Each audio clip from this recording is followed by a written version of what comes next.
আমাদের স্টুডিওতে আজকে আলোচনার জন্য আছেন আল্লামা ইমাম হায়াত, বিশ্ব ইনসানিয়ত বিপ্লবের প্রতিষ্ঠাতা এবং ইনসানিয়ত বিপ্লব বাংলাদেশের চেয়ারম্যান।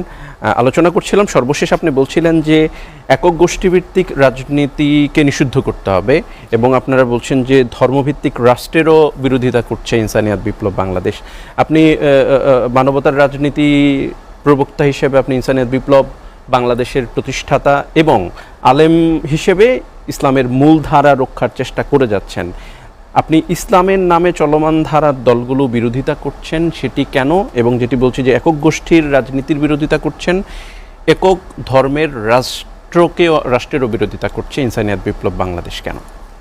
ধন্যবাদ আপনাকে সুন্দর প্রশ্ন করার জন্য। ইসলাম আল্লাহ তাআলার প্রেরিত জীবনের দিন। আল্লাহ তাআলার নাম রাব্বিল আলামিন, রাব্বিন নাস, মালিকিন নাস। আল্লাহ সব সৃষ্টির, সব মানুষের মালিক।